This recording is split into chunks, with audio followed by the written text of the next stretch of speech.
Hello, I'm Pete from Swim the Lakes, and I'm just about to head out for a swim hike with the Puffin R35 Rucksack tow float. So before I start talking about the kind of kit I'm going to take on the swim with me, I just want to go through the features of the Puffin R35 Rucksack tow float. So the R35 is essentially a big dry bag that you can inflate with straps. And it also has an attachment point as well for when you're towing it in the water, of course. So it's 35 litres, which is just enough to take the right amount of kit for most times a year, and provide enough buoyancy to float that so you're not getting too much drag. So it's just a real nice balance between the two, load carrying and flotation.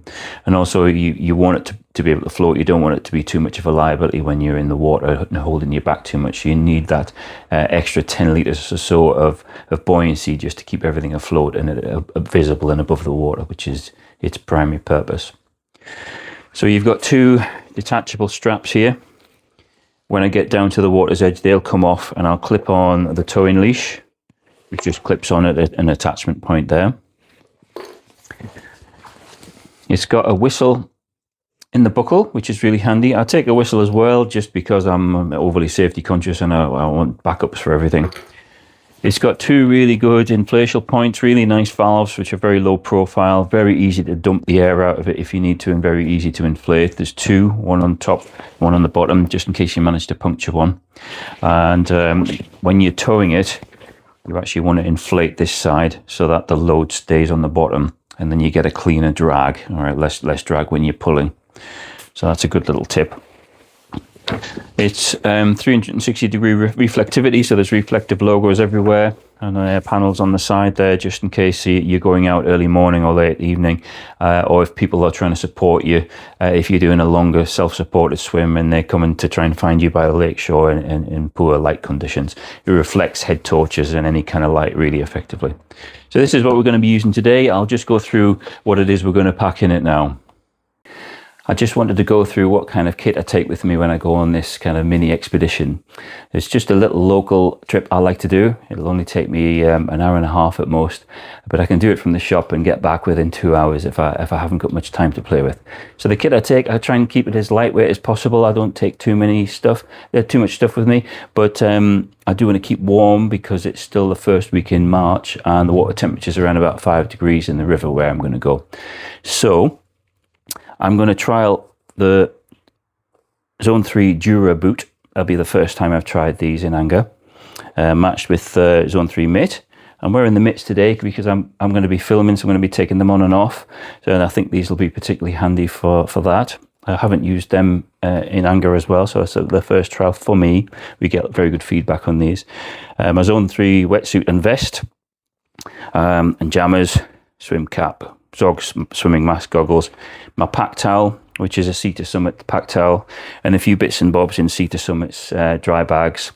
And that's for my clothes when I get changed on the shore. I'm going to put my clothes in there and put it in the R35, just so that I've doubly backed up.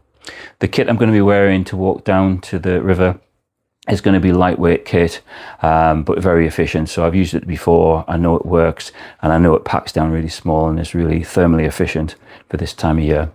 If you're doing this kind of trip in the summer, obviously you can get away with taking much less kit, and you might not even need to pack a wetsuit at all, or warm jackets or anything like that. But obviously when you get out, you want to look after yourself and stay warm, so that you can go on and enjoy the rest of your hike. Right, I'm going to leave the shop now, get my kit packed, and bug out down to the river.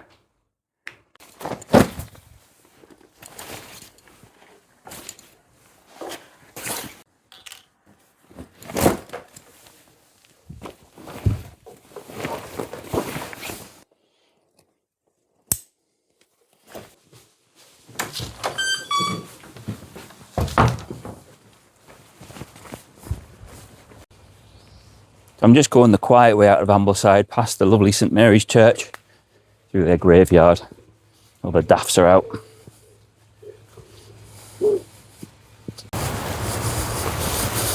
So just to talk through the kit I'm wearing, from top to bottom, I've got my trusty buff on, which is not too hot.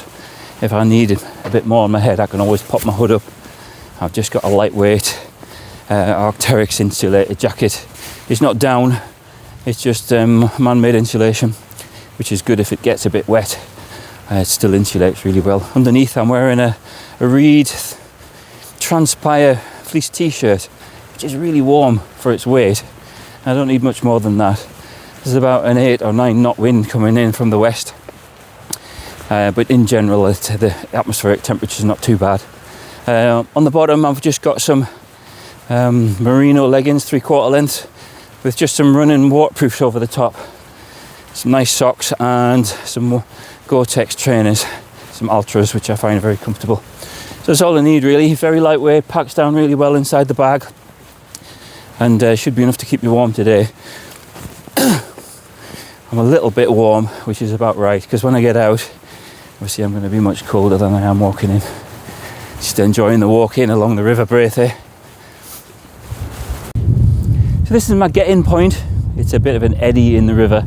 It's been a bit rainy overnight, so it's quite pacey, but not so much that I can't swim against it. I know this river intimately. I do a lot of swimming from here, so I know where the dangers are. If any, there's minimal dangers anyway. But I'll be avoiding the trees that grow alongside the bank, so I don't get swept underneath them. I know where the shallows are and where the deep glides are, so I can make it an enjoyable swim. So I don't need to recce it because I walk along here regularly with the dog, and it's safe as houses really. So it's the bottom portion of the river where it's really safe, really deep. There's nothing nasty that's going to catch me out. So I've already risk assessed it. I do this quite a lot, and we take groups here quite a bit. So if you're doing this kind of thing yourself and you're swimming in rivers along coastal areas, obviously it's really important that you know the state of the water and you know what you're doing before you go and throw yourself in there. Right, get changed. Can't wait to get in now.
Well, that was great fun, and the sun's come out, so I'm just enjoying the short walk back to the shop now along the river.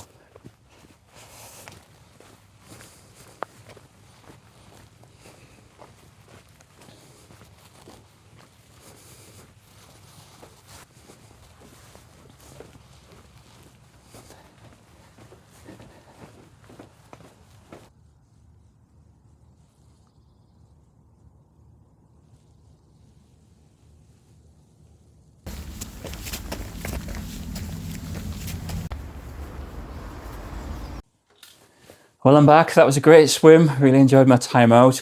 Weather came good in the end. I'm not too cold now. Warmed up by the fire with the brew, which is great. I love this part of the day when you've had a swim. It's been fun, and you've seen a bit of sunshine, and you get back and get warm. Just talk through the kit I was wearing. It worked really well. I was very impressed with how it worked. It was cold in the river. It was at least 5 degrees, if not less. And the Dura boot, they were great. There was some really snaggy stuff underfoot, and at no point did I feel that I was having to be too careful. A very thin sole, so you can feel everything, but it worked really well on the sharp gravel, and especially on the exit where we get out near the park. It's really harsh underfoot, and there's sometimes broken glass there, so I felt very confident in them. But crucially, they were great to swim in as well. I didn't feel held back. I didn't feel that they were creating any kind of drag, and the Velcro strap worked really well to keep water out. And I really like that gasket. So yeah, I was really impressed with them.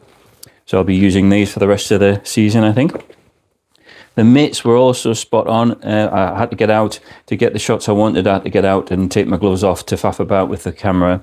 And these were ideal, and they kept my hands really warm as well in that cold water. I was a bit worried that they might pool up with water, which did happen a little bit towards the end after I'd been in the water for quite a long time. But I was pulling them on and off. So I would normally have them tucked underneath my wetsuit, and I had them on top just for ease of use. But there were no bother. I was dead impressed. Also, an added bonus is because of the mitt shape, you also get a much better catch in the water, which was quite good because by the end, I'd been in the water probably for about 45 minutes to an hour. And the towing this kind of tow float, even with a lot of buoyancy in it, it does create a bit of extra drag. So that gave me a little bit of extra oomph in my stroke, which I really appreciated. So I really felt it was almost like wearing hand paddles. So they were also good. They'll stay in my swim bag. And of course, the star of the show, the Puffin R35, that was ideal. I use this a lot anyway, so I knew it was the right thing to use for this particular trip. It didn't let me down. Really good. I use it most days when I'm guiding during the summer, so yeah, no surprises there, but really happy with the kit. I'm warm. I've had a great couple of hours. I'm back in the shop now, ready for action. So I hope you enjoyed the video. Hope you found it interesting. Hope you learned a little bit about kit and how to do this kind of trip yourself. It's really rewarding. I would encourage anyone to do that kind of swim hiking type expedition. It just adds another element to your swimming. If you like what we do, please like and subscribe. It really helps us perform as a small business based in Ambleside. And if you're ever passing, if you're ever in Ambleside and you see us in the shop, please come in and we'll talk swimming or have a cup of tea, or you can get warm by the fire. It's always good to meet fellow swimmers. Until then, bye for now.